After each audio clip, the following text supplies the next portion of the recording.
So I'm calling on Kelvin. So Kelvin, you're welcome.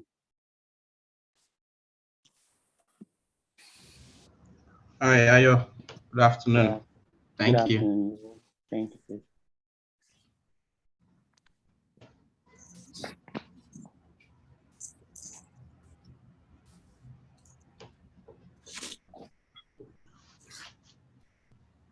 So over to you, Mr. Kelvin. Okay, great. So good afternoon, everyone. And once again, welcome. Thank you very much, Ayo. And I think this is going to be one of those, great avenue for young professionals to meet up, network, and learn, because that's really what the Energy Institute Young Professional Network is about. And just before we take a deep dive into hearing from Onyinye, I think it's important to just give a brief about the Energy Institute and talk about one or two important things and beneficial aspects for young professionals. So as you can clearly see, the Energy Institute has over 20,000 members as we speak. And we all agree that energy is the center of sustainable development, and energy is the center of, really everything that's, about industrialization and, production, manufacturing, and I mean, any angle you want to look at it from. And the Energy Institute is the chartered professional membership body that brings together, global energy expertise, right, and brings together global energy professionals. So we are professional in anything that has to do with, finance for energy, policy making for energy, production, energy, oil and gas, renewables, and so on and so forth. And there are over 200 companies, partner companies of the Energy Institute, and the Energy Institute is represented in 120 countries as we speak. And it's important to know that the Energy Institute is a unique network of insights, spanning the world of energy, from conventional oil and gas, as I said earlier on, to the most innovative, renewable, and energy efficient technologies. So if you're a young professional and you work in the energy industry, finance, policy, production, you should be, the Energy Institute. Why? Because there are a lot of advantages, which I'm also going to talk about. One important one for young professionals today. Now, if you permit me, I'd like to just show you, I'd like to share something with you called the Energy Institute Connect, the EI Connect. And what is the EI Connect? So the EI Connect.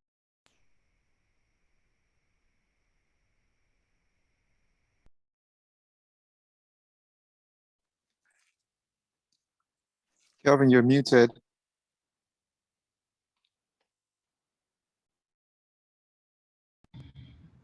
Can you hear me?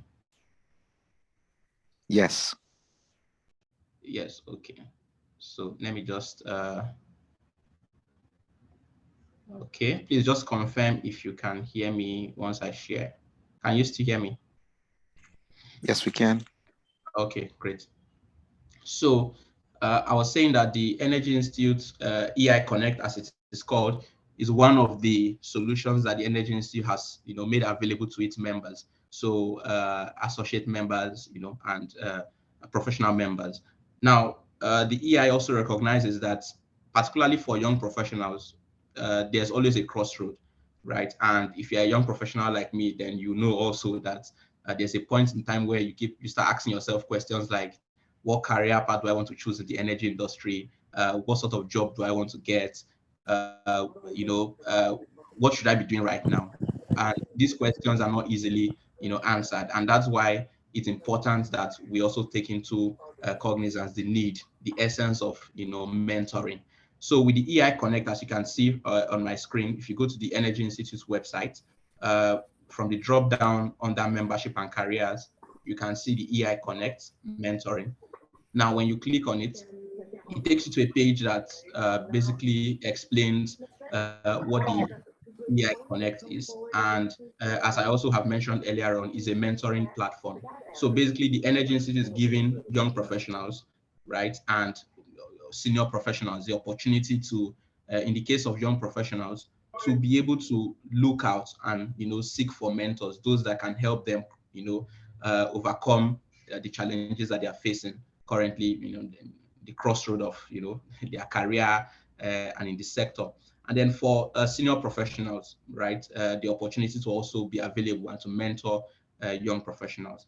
Now, if you're also a young professional and you think that you have, been able to gather some sort of experience and expertise, then you can also be available to, you have the opportunity to basically provide mentorship. Now, mentorship spans across, different areas really, from professional registration to looking for the right job in the energy sector, to the sort of program courses that you need to be taking at the moment if you're a young professional in order to become the future leader in the industry. So it spans across all this, and I'm simply going to be showing you what the typical platform looks like, so you just have an idea, of what the EI Connect, the possibilities really, because I think this is one advantage that a lot of young professionals need to, particularly young professionals in Africa, right? We need to take advantage of this, and this is one of the reasons why you need to also consider, membership with the Energy Institute. So, for example, if you can see my screen, once you click on from the last page, once you click on become join request for mentorship, right? So it takes you to this portal where you can set up your profile, right? So you see questions like, what are you working towards currently, right? How many years of experience do you have in industry? What's your job title if you are currently working? Do you have any professional registration? What's the best way you want to communicate with your mentor? Is it via email? Is it via telephone? How do you want to do it? Right? And then what areas are you looking at working towards, with a mentor? So basically, the platform asks you these questions, and once you answer these questions, right, it's better able to help you to look for, match you with mentors, basically. So you can see from my screen that there's a there's a Dan Bryan here, and look at his expertise and look at the areas he's willing to help, and I can view his details, right? So this is his detail, right? And I don't think you have such opportunity like this anywhere else, really, because with this, I'm able to say, okay, I think this matches what I'm looking for, and I think this person can actually, serve as the right mentor for me. And I can, construct a message and then send a request. And then sending a request basically allows the mentor to get back to me, usually in a couple of days. And yeah, for me, many times it has been a yes, and then so basically for me, this is like a vast opportunity that I think a lot of young professionals should be taking advantage of. And you can see there are really, really many of them from all over the world. So imagine having a mentor that's in, I don't know, in the UK, having a mentor that is in, I don't know, somewhere in Europe, in America. Yeah, basically, that's what we're looking at. So I think at this point, I'll just hand it over back to Ms. Osele. Thank you. Thank you, Kelvin. I hope everyone can hear me. I'll share my screen before again. Mr. Sefim,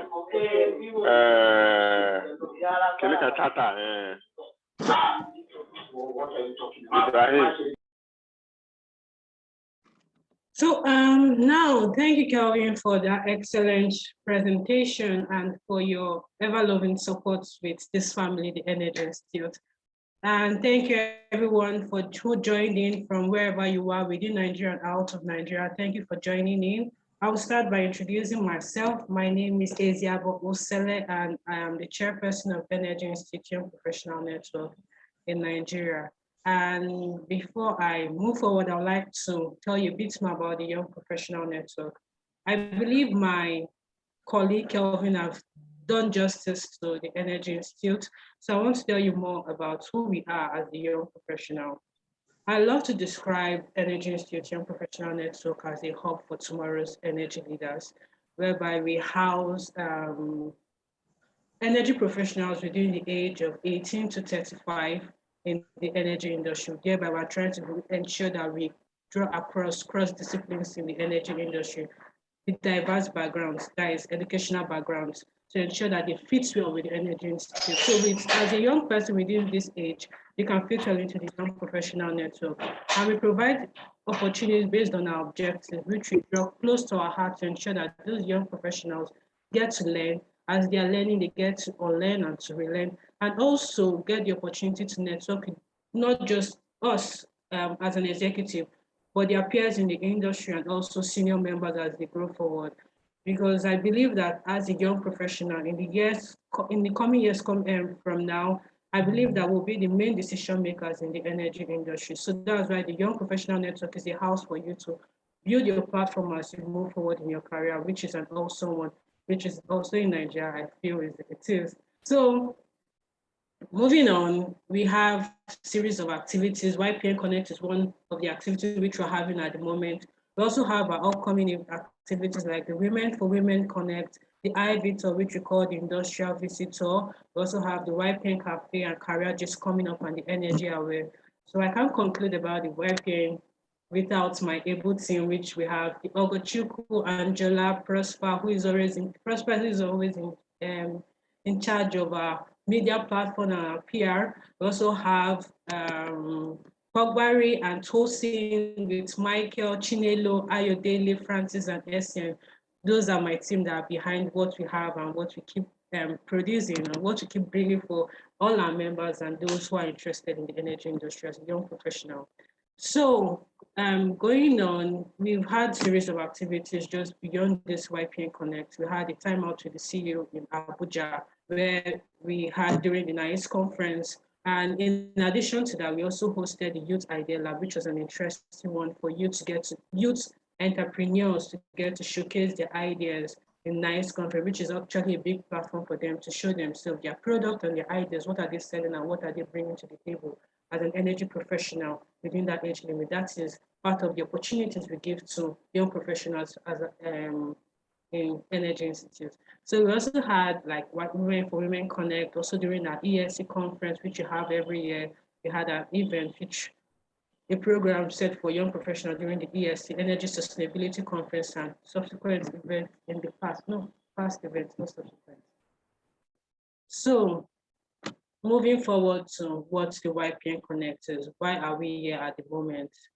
So whenever we plan an event, we want to ensure that as our members or those that attend in connecting and networking with people, they're also getting something vital, technical exposure within the industry, what is happening now in Nigeria, what is happening that will affect Nigeria, what is happening in the energy industry, because we believe energy is a vital resource for people to keep living and to be sustainable, both not only in Nigeria and also in the world. So the YPN Connect is to expose you to technical expertise who are actually doing great things and doing works in the industry, so for you to get knowledgeable about it.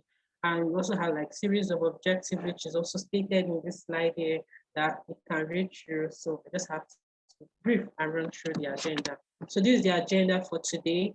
So before I welcome, I would like to welcome now our speaker, our dear speaker, Onyinye, who will be taking us on energy trends mini grids today. So I'll stop sharing my screen for Onyinye to take over. Onyinye, over to you now. Thank you very much.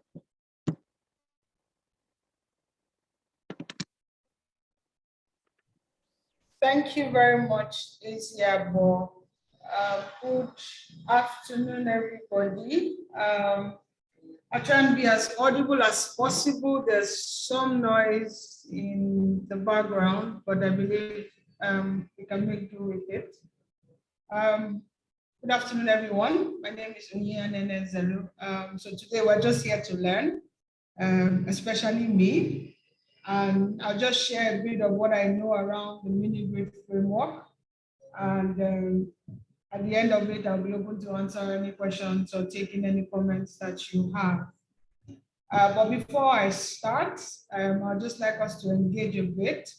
If you can share with me in the comment section your expectation of today, so that I can better tailor my conversation. So I just want to see some conversations in the chat. In one word, just tell me what you expect out of today. If you want to use more than one word, that's also okay. While I just share my screen.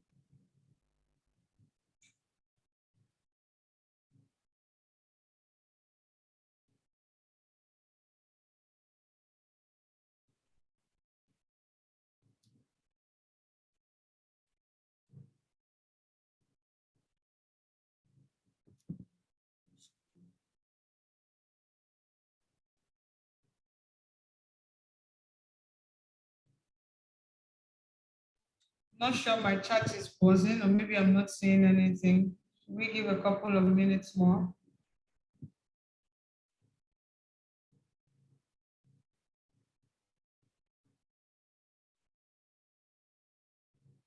Okay, I won't start until we engage on the chat. So please, let's engage on the chat. The cost of mini grids in Nigeria. Okay, interesting. I hope I get to answer that, Kelvin. Any other expectations for today?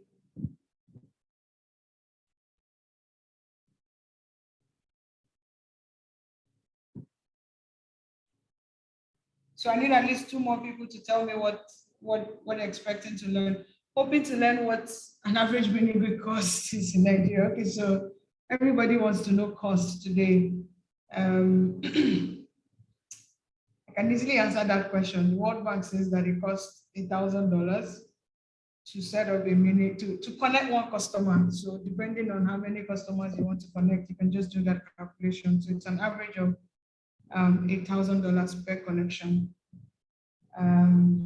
Okay, what are the skills? What are the challenges faced setting up mini grids? Fantastic question. Also, what other skills are required to set up and maintain policy frameworks, LCOA? Okay, I hope I can get to touch all of this. So I'll quickly start. I'm using 2 screens in case you see my eyes darting around. That's just the reason, so you don't think I'm looking into somewhere else. So I have 2 big screens in front of me.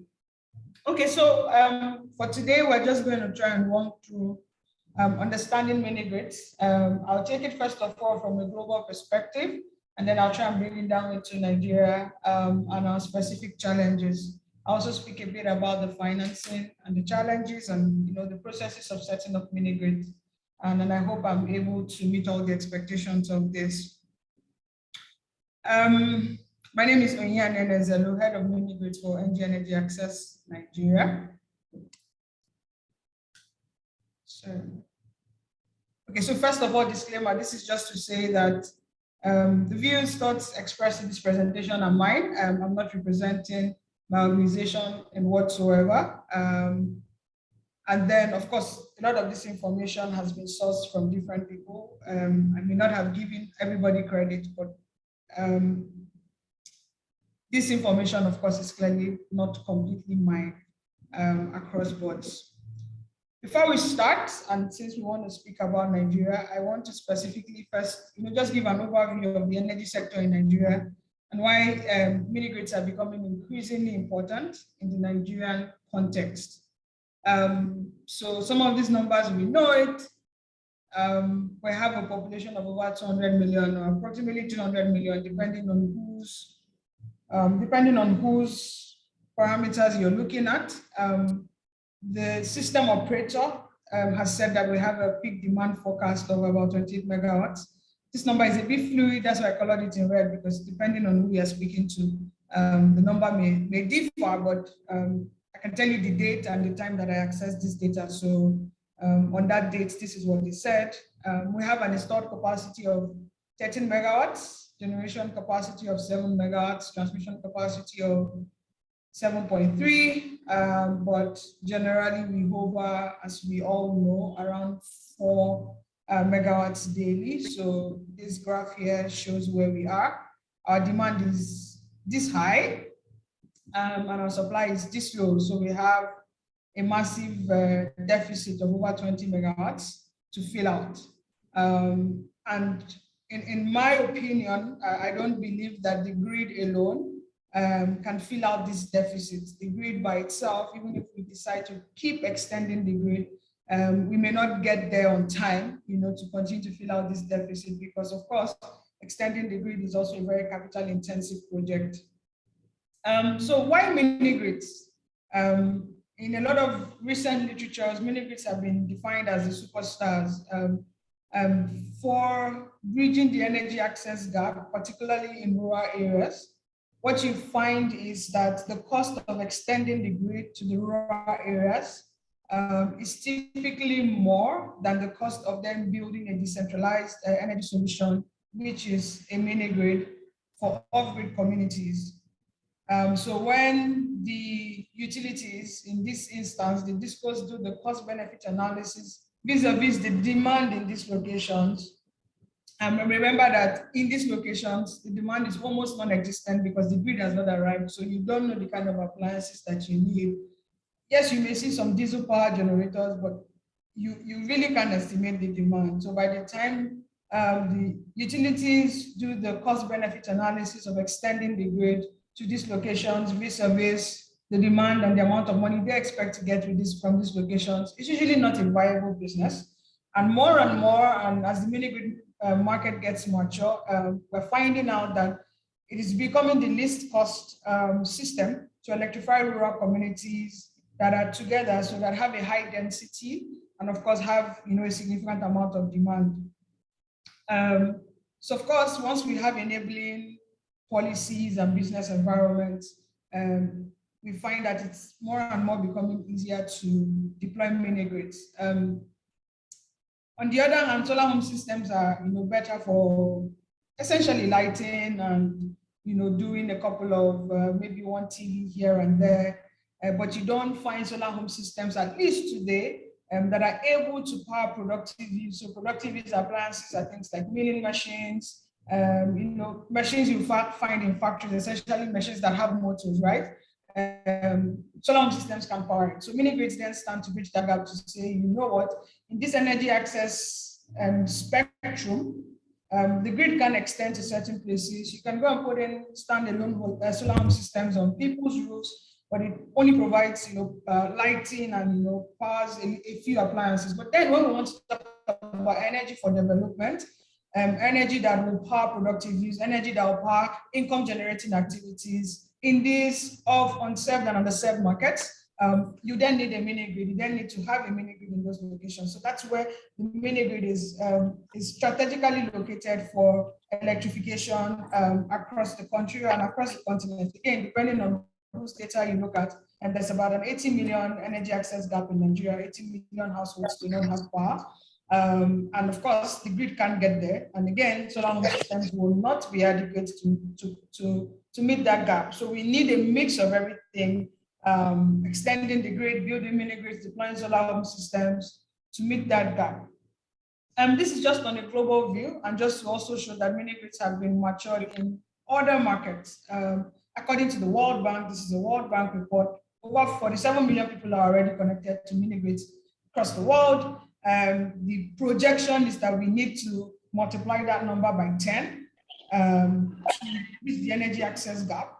So we need to have 490 million people connected to mini grids.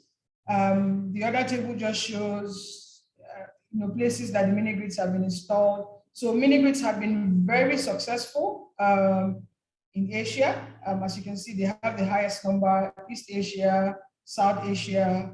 They have been very, very successful in places like India. Africa is just picking up, and we're beginning to see growth. In terms of the plan, if you look at the plan, you will see that it is still a mix of the Asian and African countries, and of course, our dear country, Nigeria, being tops there. Our Rural Electrification Agency in Nigeria has said that we need at least 10,000 mini grids to bridge the gap in Nigeria. Today, depending on whose numbers you look at, that number is not yet up to 500. So we're still very far from our target. And if this target has to be met in 2030, according to SC for All, then we have a very long way to go. And then, there's opportunity for growth of the mini grid systems in Nigeria. Before I continue, please, if you just have any questions, please put your questions on the chat, and I'll look through them and try and make sure that I answer them as I go along. So just for some definitions, before I go ahead, the World Bank has defined energy access according to tiers. So before this definition, it was a 1 or 0. It was either you had access or you didn't have access. You had grid infrastructure, or you didn't have grid infrastructure. So in some places, and like in Nigeria here, where politicians can just go and put in polls just before elections. Before now, once we saw a poll in front of your house, it was counted as though you had access, even though maybe that poll has not received the electricity in 20 years, right? But the World Bank has then tried to tier this in meaningful manners, by number of hours of electricity access you get, number of interruptions, and what the appliances are able to run. Typically, once you get into tier 3, it means you're connected to a grid, whether it's the mini grid or the main grid. So between tier 1 and tier 2 are solar home systems, so basic lightings and charging, ability to run a TV and all that. But once you get to tier 3, it means you have some level of formal connection with electricity. From tier 4, it means the system is capable of doing productive use, and then tier 5 is what the grid is supposed to be, where you have no interruptions, no supply always available, and also the quality of the supply. So in terms of voltage, all these high voltages and low voltages should not happen. Yes, so in case I mentioned these tiers as we go ahead, just so that you understand further definitions. I think I'll skip this for now so that we don't get very technical. But the factor is just, I think I'll do capacity utilization is a means to measure the utilization of your system. So for anything, I use a fuel tank. If the capacity of your fuel tank is 70 liters, and if at any point in time you only fill it with 35 liters, and at any point in time, it means you're doing 50% capacity utilization. So of course, these generating systems have capacities, have installed capacities. So capacity utilization speaks to how much of the utilization you have. LCOE is the levelized cost of electricity. So it estimates the revenue required to build and operate a system over a period of time. So say 20 years. So we ask ourselves, how much money do we need to sell 1 unit of energy for 20 years, putting in both the CapEx and the OpEx? And there's one big formula that we use to calculate it, but it's more and more becoming a metrics of measuring the cost of energy across the different technologies and energy generating systems. Of course, cost reflective tariffs are tariffs that are true of the cost. And like most of us know, the current tariffs we pay on the grid in Nigeria is not cost reflective. IGAs are income generating activities. So by definition, if I'm supposed to define mini grids, there is a system that combines small scale power generation and then distribution network to supply electricity to a localized community. So it is just localized power generation. So you put in a power generating system, you build a distribution network around the community, and you supply power. So if you go to a mini grid, you're going to see the kind of poles you see in the places you live. If you live in Nigeria, poles around one small generating system somewhere, and then powering a community with the same things, meters to vent for energy. So essentially, it's just a miniaturized grid, and that's why it's called mini grid. But it has the capacity to generate and distribute power to a small locality. In some instances, it can be interconnected. So interconnected mini grids are mini grids that are connected either to another mini grid or to the main grid, and can be disconnected depending on how you want to operate your system. So you can run them on an island mode, and you can run them on an interconnected system. Isolated mini grids are standalone, so they're not connected to anybody. That's majorly what you have in Nigeria. I think right now, there's only evidence that we have one interconnected mini grid somewhere in the southwest in Nigeria. Now, for the power generating system, mini grids can operate with any power generating technology. In fact, most of the mini grids that we mentioned earlier that I said had been installed across the world are really not powered by solar PV systems. So you typically will find hydro, biomass, wind, gas, diesel, any power generating system, any power generating technology can be used to power a mini grid, right? So the same way you can use diesel to power the grid, or you can use coal if you want to build that kind of technology. You can use any power generating technology to power a mini grid. And what is most prevalent in this side of the world today is solar PVs, but what is most prevalent in Asia and other parts of the world are actually diesel and hydro and systems to power their own mini grids. So then when we then hear green mini grids, they refer to, of course, mini grids that are powered, well, they typically say significantly powered by renewables. Then hybrid mini grids are mini grids that use more than one generating feedstock. So hybrid mini grids, you can have solar and hydro, you can have solar and wind, you can have solar and diesel, which is again the most prevalent in this part of the world. Typically we'll find solar and diesel systems. Mini grid definition in Nigeria, NEC, who is the regulator for electricity in Nigeria, has defined mini grids by capacity, right? So if you do less than 100 kilowatts, it's defined separately. If you do more than 100 kilowatts, it's defined separately. Of course, more than 100 kilowatts, less than 1 megawatt. Once you enter 1 megawatt, it's also another definition. So for that, it generally links to the kind of regulation that is required to get the registration. So if you're doing less than 1 megawatt, if you're doing less than 100 kilowatts, the idea is that you don't go through a lot of regulatory rigors, right? So your approval processes are a bit simpler. If you're doing more than 100 kilowatts, your approval processes are not as simple. When you just go for all your licenses with the regulator, and that in the true spirit of it is to be able to protect customers more, manage the asset more, make sure that your system is designed with certain standards, especially since you're going above a particular limit, in the true spirit of why that limit was set. We also categorize mini grids by isolated or interconnected. I've explained that before, but in our regulation, we also have those two categorizations. So at this point, we're done with all the definitions and all of that. So then we'll go a bit more into how you then try and make sure your mini grids are commercially viable, and that speaks to some of the cost questions that we have been asked here. So of course, policy is a big issue. Thankfully, it's usually said, even across Africa, that Nigeria has one of the best mini grid policies in Nigeria. In Africa, most African countries do not have a mini grid regulation. We have a 2016 mini grid regulation.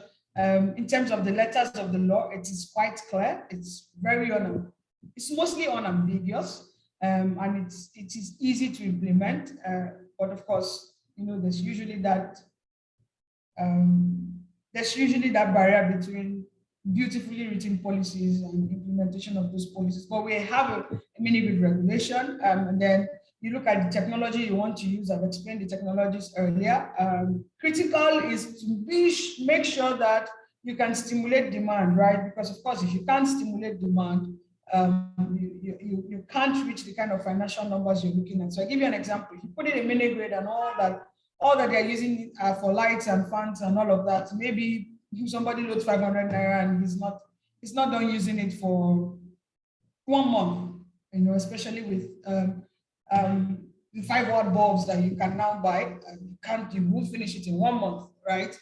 But as opposed to if you target a community that has income generation, a community that you go to, you see milling machines, you see welders, you see some of these you see the community already using diesel to power some of this demand. Then you know that all you then need to do is to collaborate with them well enough to change from their diesel system. Thankfully, with what has happened with the price of diesel today, in Nigeria, it is increasingly cheaper, of course, to use solar systems. Of course, community engagement is critical because the way it is framed in Nigeria, you have to go and engage the community. So in other countries, you may find where the regulator would say, go here, go here, go here, and help you sign the concession agreement and say, oh, as a country, we concede this place to you. But in Nigeria, it's the other way around. The developer goes to the communities, engages them, agrees a tariff, agrees everything, you know. It's like you go and sell yourself. You go there, you agree everything, then you submit to NEC, and then NEC does, does all the checks and all of that. So community engagement is critical. Of course, access to finance. If there's no money to build, it's quite capex intensive. Human capacity, I've spoken about regulation, and of course, just the general business environment that we have in Nigeria. This is what I've tried to just explain now. So in terms of site development and the mini-grid process, so I give an example. So if you want to start building mini-grids, right? You then, I don't know, use a GIS platform to say, oh, I want to go here. Whatever your organization criteria is, you decide your site. Sorry, someone asking a question? We mute ourselves, please.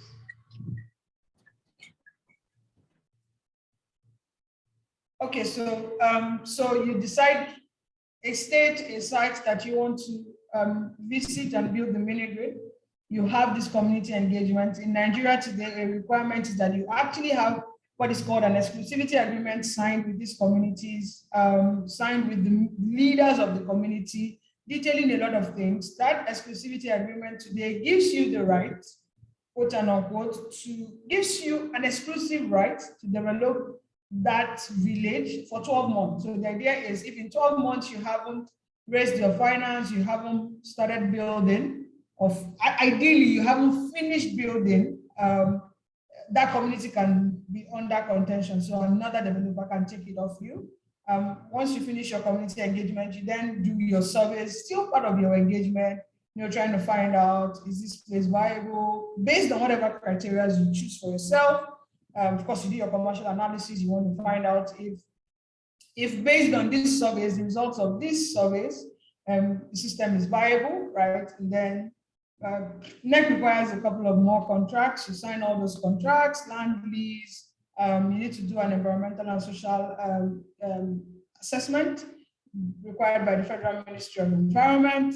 All of this, of course, none of this can go on together. They're not linear. So after your commercial analysis, you can go into your system design, and whilst you continue with all of this, so system design, just technical design, based on the results of these surveys, what did you find there? Did you find a 20 horsepower motor? Are you sure you're going to install a 20 horsepower motor? If you're going to install a 20 horsepower motor, then it means your system will be sized more than 15 kilowatts. 20 horsepower motor is about 15 kilowatts. So it means you size your system a bit more than 15 kilowatts. So you do all of that.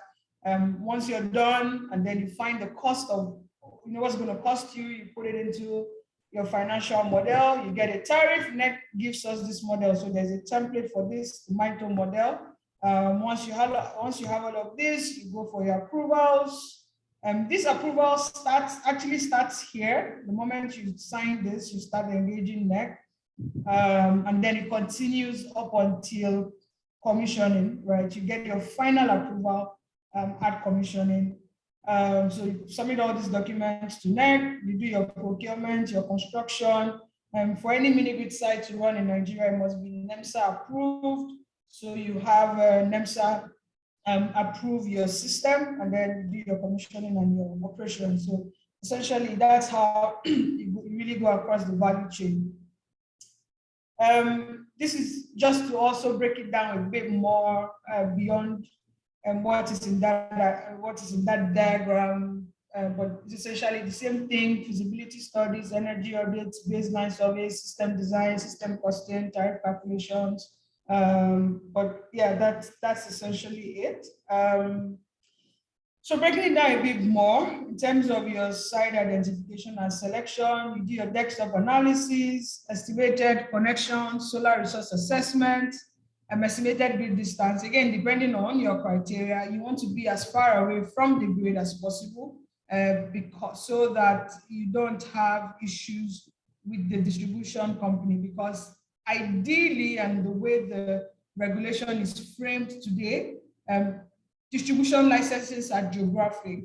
So for example, an Abuja disco has Abuja and most of the states in the North Central, right? They, by regulation, have the right to supply power to all the customers in that community, and by regulation can wake up tomorrow and chase you out, again, quote unquote, as a mini developer. There is some compensation mechanism. Again, that has not been tested, but I don't think you want it to be tested with you. So what you do is if you understand how much it will cost to extend the grid, you know that maybe the discos it will not make commercial sense for the discos to extend the grid. For example, say above 5 kilometers, if that's the kind of number you choose. So you make sure your mini grids are at least 5 kilometers away from the last distribution asset. If you put it 1 kilometer away, and maybe the cost of extending by 1 kilometer is, for ease of calculation, is 5 million. It means the grid can always meet you there, and then it then becomes a regulatory issue. Some other things to consider is road network, and the reason is because you have to transport very heavy equipment to site. Solar assessment is the solar assessment. Generally, we use a standard number across Nigeria and across Africa. You check the economic activity, you check the mobile network. Mobile networks are critical because you want to find out, you want to be sure that you can collect your money, right? So if you want to make your systems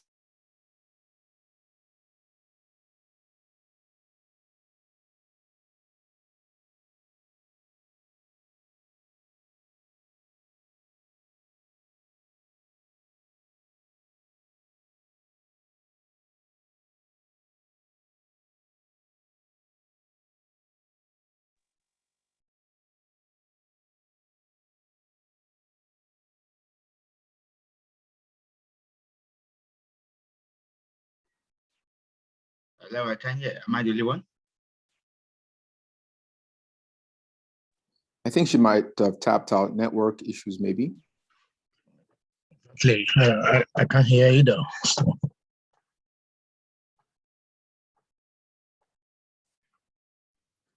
It's a connection issue. So yeah, I think it's a connection issue. So maybe we just give her a couple of minutes to see if she'll get back.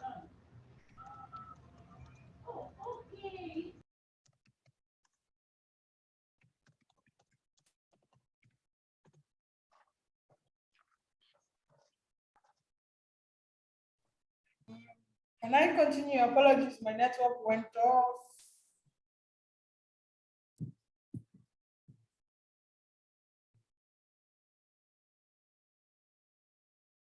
Can I go ahead? Yes, please. Yes, please. Okay, so yes. So in terms of costs, this is a published report, so it can be quoted anywhere.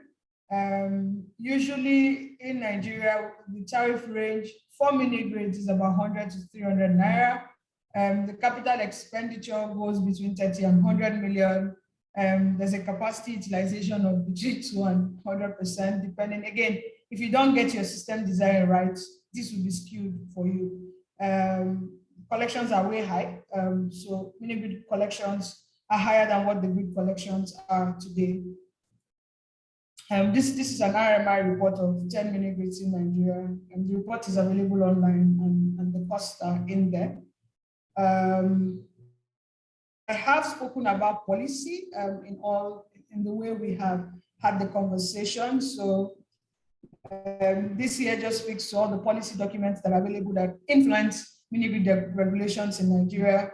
For tariff, we have a tariff model that allows you to model your tariffs. It allows you to make a return on investment, and allows you to earn what NEC calls efficient operating costs. So essentially, it doesn't allow you to earn more than a certain percentage. I've spoken about exclusivity. In instances of grid arrival, what the regulation says today is that if the grid arrives within 5 years, so if I build today 2022, if the grid arrives before 2027, the DISCO is going to pay the full cost of the asset, undepreciated cost of the asset, plus 12 months of operating costs. But if it arrives in 2028, it will pay me the depreciated asset of the cost plus the 12 months operating cost, operating revenue. In terms of finance, this is a global view of LCOA, again, very linked to the load factor. So of course, if you can increase your load factor, the utilization of your system, you can essentially charge lower tariff, which means essentially you make more money. We can see that today the total capex per kilowatt is about COVID. We know it has come down, but I mean, there hasn't been any published report yet. So anything I quote now will just be off my head. This is a World Bank report that I'm quoting. So just to speak around the load factor and understanding it, if you follow this gray line, you would see that if you don't size your system very well, so if you size your system for 100 kilowatts and then this is all your load curve for the day, your tariffs will be higher. Your tariffs will be higher, which would have other impacts. If you throw it in the model, your tariff will be higher because you're not utilizing your system very well. So this is 22% load factor. If you try for 40%, you find a way to reduce your tariff. If you try for 80%, which is where everybody should be headed to, your tariffs are also a bit more reduced. In terms of financing, we have the same kinds of financing, but today mini grids strongly lean on grants. In Nigeria today, there's a $600 per connection grant that is available by the World Bank. And then there are also very, very small grants that you can apply for here and there. That's one of the things that actually make it economically viable. Of course, the other methods are equity and debt. But again, for most mini grid developers, it's usually concessional loans, commercial loans. Mini grids don't make the kind of returns that can service commercial loans. We have people that provide guarantees for the market. We have people that provide guarantees, the DFIs and all of that. We have them in the market. Doing that, route to market, I've explained that for Nigeria, it's direct. You go and get it into the market. In some places, it's tenders, it's reverse auctions. Nigeria is trying to do this. This reverse auction is called, I can't remember what it's called, but I know the World Bank in Nigeria is trying to do MST, minimum subsidy tender, to allow many grid developers then come and auction and they choose the least cost after they have selected the sites.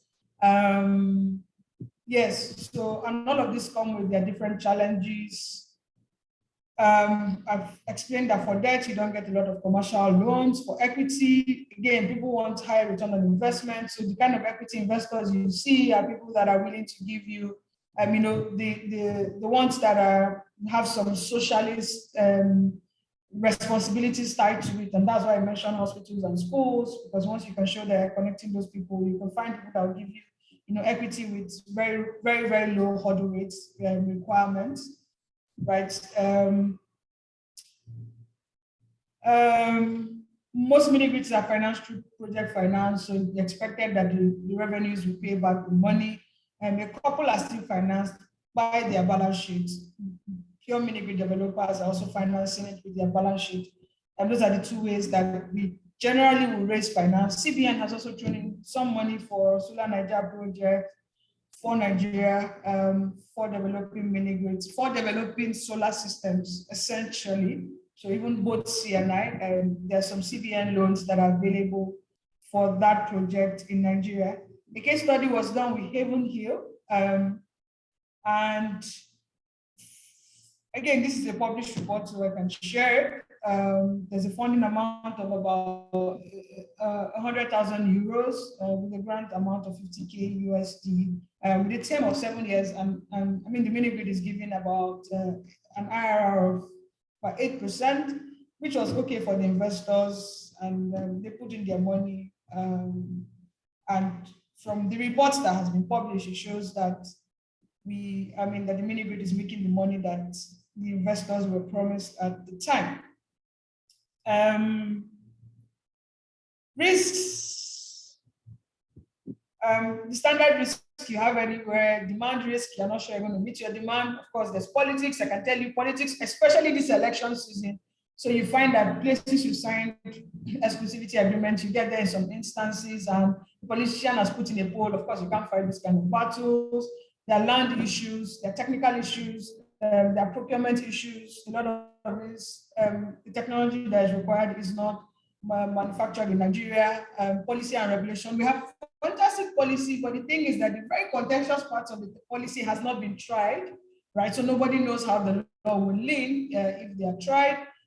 We all know what is happening with our currency. I mean, the two currency rates that we have in Nigeria, of course, is skewing every business. There are operational issues because these mini grids are usually very far away, right? So getting there, if there are operational issues, is a challenge. There's health and safety issues that still come up with the mini grids. I tried to put in a bit more information, but I know I'm really running out of time. So I think I'll stop here. I see somebody's asking, will the slides be available? I will share the slides with Energy Institute, and if they choose to share with everybody, then I think that would be the answer. So I'll stop here. Happy to take any questions so that we have some time to wrap up. So thank you very much for listening. I hope I was able to answer, especially the questions that were asked at the beginning.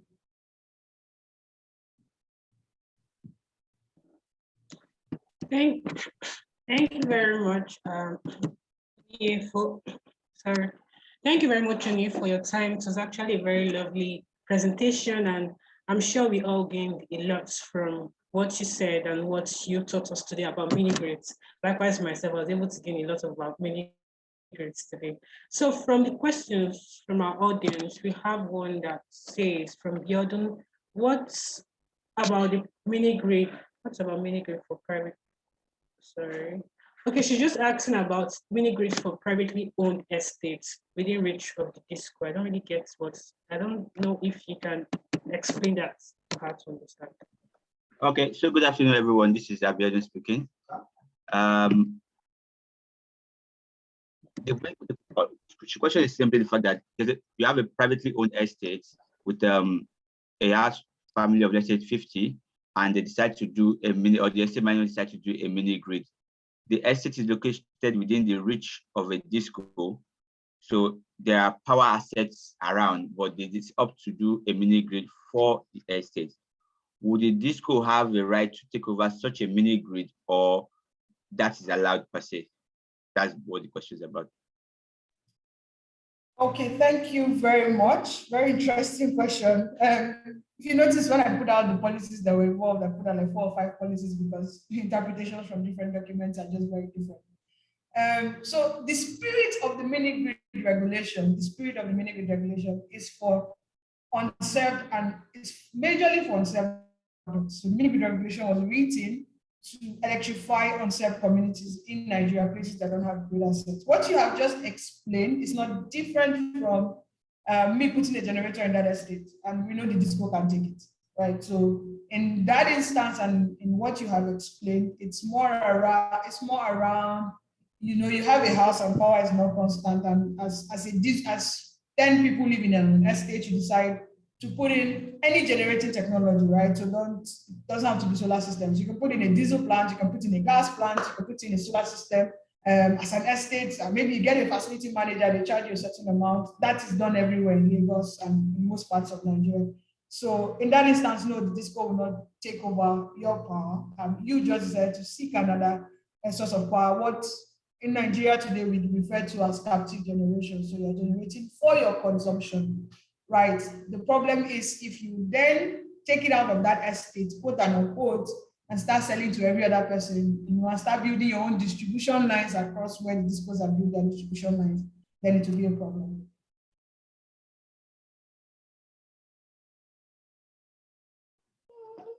Okay, thank you. I understand that then.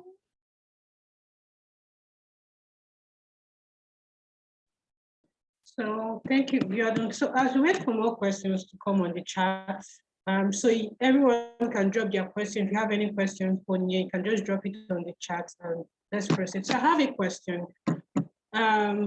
As you were explaining about mini grids, what came to my mind was that mini grids serve residential areas. So I wanted residential users like home facilities, and I don't know whether office. So I wanted to just get an idea if mini grid can serve like for companies, because with this increased rate of diesel and the rest of that, some companies are finding it hard to like manufacture with that capacity they always manufacture with. Within that capacity they always manufacture years back. So I want to know if mini grids can serve also companies, like a community of companies, maybe in an area they have like manufacturing company, maybe a small scale company. Can mini grids serve their purpose to manufacture? Okay. Again, like I explained earlier, the spirit of the word mini grid as defined in Nigeria is underserved and unserved markets, places where the grid will find it very difficult to get to. We have a lot of documented regulations. What you have just explained is what we call captive generation. In some instances, they call it embedded generation, to provide power for companies. The mini grid in itself is technology neutral. It doesn't just have to be solar systems. I explained when I started, it can be anything. A mini grid, by definition, is generating system and distribution network. Now, if you're powering a company, right, the chances are you're not building a distribution network, you're not putting in poles, you're just going to wherever their generation system was before. You were using diesel, and diesel can be used to power a mini grid. Remember I said that it is today in Africa that we're using more solar systems. Most mini grids you find in Asia are diesel powered, right? So diesel and hydro systems. So that in that instance, NEC would define you, will put you in another regulatory framework. You can't go to NEC and say, I want to build a mini grid for a set of companies in Lagos. Nobody will listen to you, because that's not the spirit of what the mini grid regulation represents. There's a different regulation for those kind of businesses, right? Where you need a proper license. And again, if you're talking of powering factories, you're talking of power systems, installed capacities in quantums of 1 megawatt. Remember I told you that, mini grids are usually around, I don't know of any mini grid in Nigeria that's more than 300 kilowatts. We usually hover around 50 kilowatts. But to answer the question around productive use, so take away the manufacturing firms, bring it down to a rural community where you have, I mentioned mills and all of that. If you don't build your mini grid to power those kind of communities, you don't make money. That's your next shift. Your mini grid will never make money, because that's the kind of demand you need to be able to grow your system. I hope that is clear. I think somebody asked here about sustainability of mini grids in the country and by individual.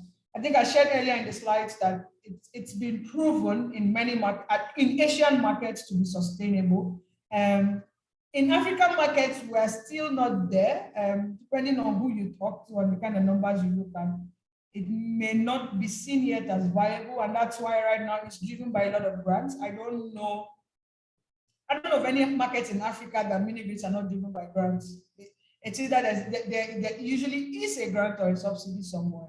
It's not yet running commercially by itself in Africa, but I know in Asia it's running commercially. So we will get there. It's a process. Can we manufacture mini grid components in Nigeria? It's still the same solar system. You need a PV inverter, you need a battery inverter, you need solar panels, you need meters. Meters are manufactured, are assembled in Nigeria. I hear that there's a massive solar plant that's supposed to come up sometime in a year or two somewhere in Lagos. When we have that, fine. But again, remember, like I mentioned, mini grids by definition are technology neutral. So I just explained to you, for a solar system, you can build a mini grid at a biomass plant as the generation system.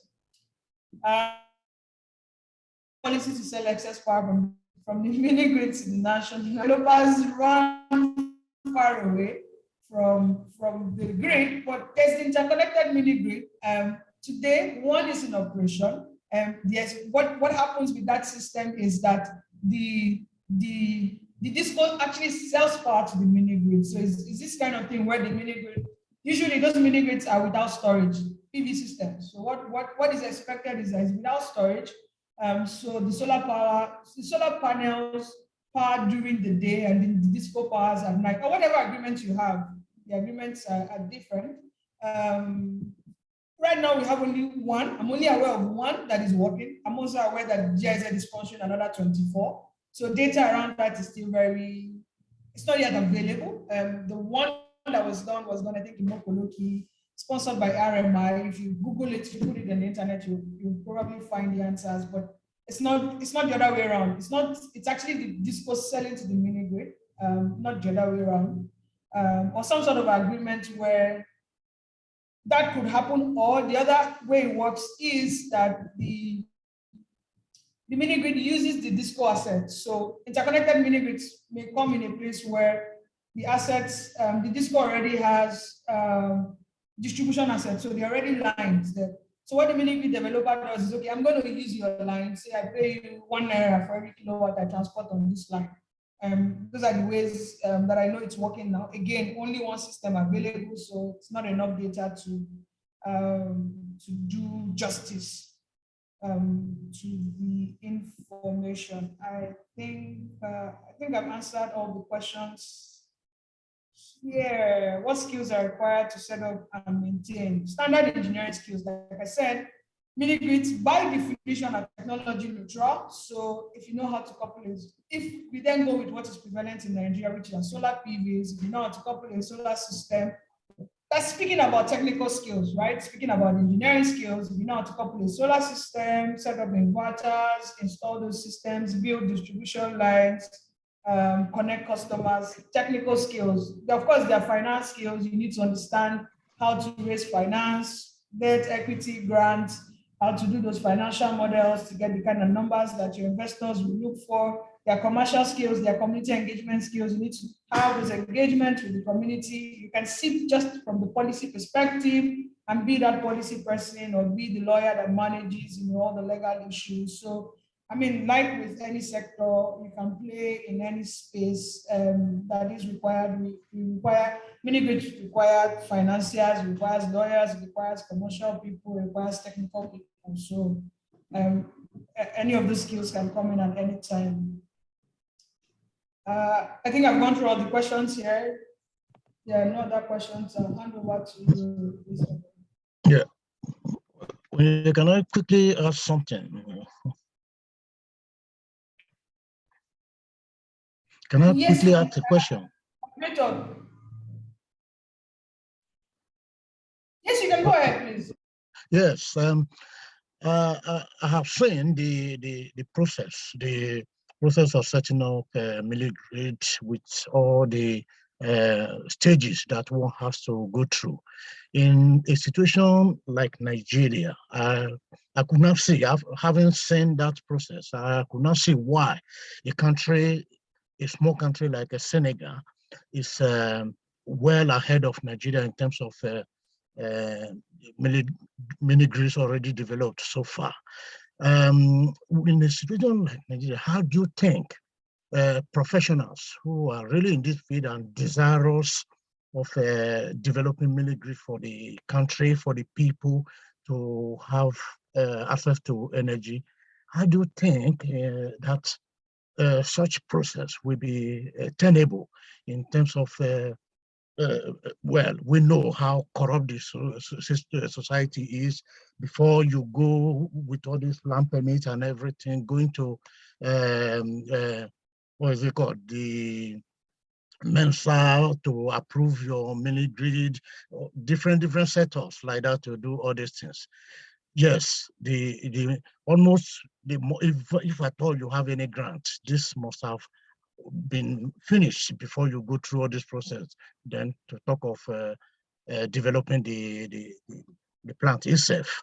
So how do you think as professionals, will we now come up in a more proactive way to deal with these situations and get the people to actually access the desired energy and ensure we come to that stage of energy security. Okay, thank you very much, Prince. Very interesting perspectives there. First of all, Nigeria, to the best of my knowledge, Nigeria has the highest number of mini-grid developers in Africa in one country, and more people are coming, first of all. Secondly, the grants are performance-based. If you decide today to set up a mini-grid, you're going to end those grants. It is managed by the World Bank directly. Of course, it's implemented by an agency in Nigeria today, that's the Rural Electrification Agency, but it is purely a World Bank process. So those people are quote unquote World Bank staff embedded in REA. They sit in a different office, and their processes are a bit different. The chances, I mean, except you don't get your documentation right, the chances are if you do everything that is required, you're going to earn your full grant amount. A lot of the verification is done online. So today, what is required is, if you say you've connected 300 customers and they are in this GPS location, link it to a software. So the World Bank can sit in their office and look at the meters and know that they're reading. And check 3 months of energy and pay you. And that's actually how the payment is done. And today what happens is, once your materials get to site, you're paid your first 40% of the number of meters on site. So it's called a performance-based grant. It depends on how you perform. So even if you apply for the grant and you say, hey, I'm going to connect 1 million people, the World Bank will not pay you for 1 million people. When they come to site and you said you wanted to connect 1 million people and they see only 300 meters, they're going to pay you, so they'll do 40% of 600 times 300, right? They pay you that. There's a next milestone of an 80%, so an additional 40%, that you're still in your construction phase, right? So when you've completed your system and all of that, they come again, they count the number of meters, maybe if you increase it to 500. So they pay you the balance of the first 300, and then they pay another 40%, 0.4 times 500, times 600. They pay you. 3 months after you have done all of this, they're expecting actual uninterrupted electronic meter reading data. So it's no more I came or I didn't come, you know, information that can be independently verified, that somebody can sit in DC and verify. You don't need to be in Nigeria. It must be linked to the platform. So look at that platform and they give you a period of time. So they give you 3 months. So again, you know, today there was no network, tomorrow there's network, no problem. 3 months, right? For that data to be received, you know, by the systems themselves, and they're going to check, oh, is this meter reading at the GPS location you claimed it was going to be reading? Is it reading in this village you said it isn't? They check all of that, and once they've confirmed it, they pay you your balance of the number of meters you have on site. It's not easy. I'm not saying it's easy. Developing mini-grids in Nigeria is one of the toughest things you will do. At least one of the toughest things I have done. But I must say it's working. If you follow through the process that I have written out, it is working. It may be slow. Of course, there's still some Nigerian agencies that you need to interact with. You need to interact with the Federal Ministry of Environment to get ESMP. Our agencies are not known for their speed, and you need to interact with NEMSA to get your approvals. But it works. It may not be working as though you're working in a private sector, but it works. It does work.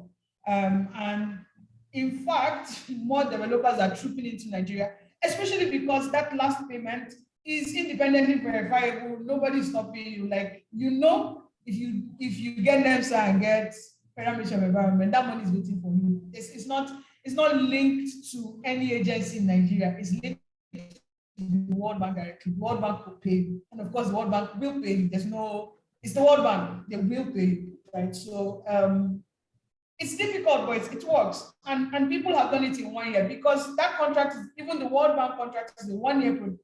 So if you sign your grant agreement today, you have 12 months to deliver your system. People have delivered in that 12 months. Many organizations have delivered in that 12 months, and they've collected their money. So just for you to plan right, understand where the bottlenecks are. One other thing that the World Bank has done, again, to help with these bottlenecks, is that the agencies, the federal government agencies that are in this process, they usually will embed what they call a fast track team. So like in NEC, there are two people that actually work for the World Bank, but sit in NEC specifically for mini-grid developers. So if today your file is stuck somewhere, you know those two people, you talk to them, they sit in NEC. Theirs is to go and push that file. You say, hey, I submitted this file, you know, you show evidence, I submitted this file so and so date, I haven't gotten a response, I'm supposed to get a response in 30 days. They work in NEC. So they push those, but the World Bank pays them, they push those files for you. I know we have that in NEC. They have just deployed in federal ministry.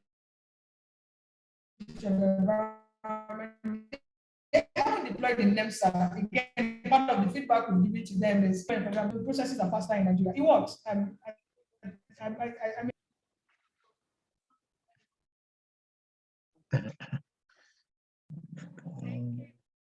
So if I can just quickly throw in, sorry about that, if I can quickly highlight another issue there again, before we, we go further. Yes, I know that anytime an issue comes up, we say Nigeria is not up to that, we are still too early. I see that after one from 100 kilowatts, we need permit for that. If we are truly to accelerate mini grid deployment, don't we think it's now time that we raise that bar of no permits to develop more than that capacity? Thank you very much. Again, my personal opinion, I think regulations are set for certain things. For example, as difficult as it is to get NEMSA, I understand the reason why you want to get NEMSA, because there is a standard. So for example, NEMSA is supposed to come and check what is the size of the aluminum conductor you used. If the grid comes tomorrow, will it still work with the grid, right? What is the capacity of the pole? In fact, right now, for you to buy pole, you must buy from a NEMSA approved pole manufacturer. Will it break tomorrow because it's in the village, right? Regulations are set so that companies maintain a certain standard. If you don't want to go through what we call it the light-handed regulation, systems less than 100 kilowatts, you don't have to fill the MITO model. In fact, you don't even have to agree tariff. You can go today, put in your system and walk away if you do any system less than 100 kilowatts. Nobody's asking for anything, just submit a couple of documents and fine. The problem with that is if you do it, if the grid comes, you are not eligible for compensation. So essentially, what the government is saying, if you like, do nonsense, so I don't care. Do it, deploy. When the grid comes, you're not eligible for compensation. Now, if you want to be eligible for compensation, then let's sit down on the table. Let's check, you've done this, you've done this, you've done this, you've done this.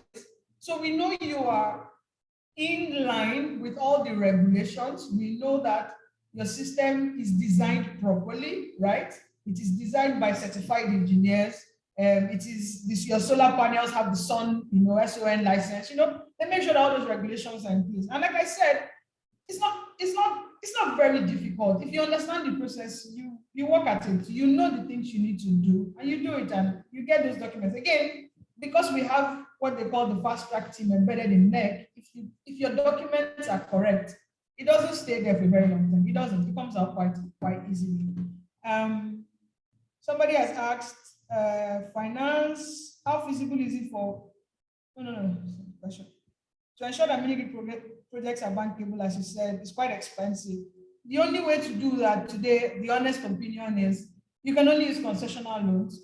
Today, commercial loans don't make sense. I mean, the example I showed you with Haven Hill, it's 8%. No bank in Nigeria is going to give you 8%. So that's why I said you need finance people. You need people that understand how to raise finance, how to raise concessional finance, how to raise single-digit loans, how to understand. There are many agencies now giving money. There's Bloomberg, there's Rockefeller Foundation, there's the World Bank, there's Beyond the Grid Africa, there's IREP. Yes, there's some funds flowing into Africa, not just directly into Nigeria. You need business development people reading those documents, following up with those people, understanding how their financing works, engaging with them, doing their due diligence, and getting the money at the end of it, because those people give you the 5% and 6%, you know, the GIZs and all of that. But Zenith Bank is not going to give you 8%. And I don't know that mini grids have entered double digits in terms of returns. Maybe we're not yet there, at the moment. So that's the way you raise your finance community. You don't go to commission. Thank you once again, Onyinye, because we're running out of time, so we want to wrap up now. If you don't mind, is it okay to drop your mail address for people to like ask questions directly to you to know further about mini grid? So you can just drop it on the chat. I can drop my LinkedIn comfortable profile. with you. So you can. I respond to messages on LinkedIn. My mail is may not be very easy for me to track and to respond, but I'm quite active on LinkedIn. So if you add me up on LinkedIn, you can ask me any question and I will answer. So it should be nice to have your LinkedIn profile on the chat. So yeah, I'm trying to copy and paste it. But my name is Onyinye on LinkedIn. I just write my name on. I write my name here. Find me on LinkedIn, but I'll also try and put in the link. So okay, yeah, it's on the chat now. So to wrap up, I want to also acknowledge Energy Institute committee members that joined on this call. We have Dr. Dorothy Bassi. Thank you for coming. Engineer Chinedu, thank you for coming. Tayemi Usinubi, thank you for coming. And Ebu, Managing Director of Africa, Ziyewande Abiose. Thank you all for coming. Please, it's time for photographs. So it would be nice to see everybody's beautiful space now as we just take a photograph before we wrap up and conclude for today. So please turn on your video. Let's take a photograph. Prosper, please do the needful. Just take the photograph. Then we can just proceed from here. So as we are doing that, I want to say thank you all for coming for this program. And I hope this program was an insightful one for you and a very informative one for you to know better about mini grids and how you can venture into mini grids if this is the angle you're looking towards. And thank you, dear speaker Onyinye, for coming on board to teach us more, to get more knowledgeable about mini grids. So I do appreciate, and just keep tab with our media platforms to get more information and more update about our upcoming events that are coming up as we progress this year. So it will be lovely to see each and every one of you as we keep on and sharing, we bring value to you as we go on. So thank you all for coming. We do appreciate it. Thank you once again, and have a lovely and splendid weekend ahead. Thank you. Thank you.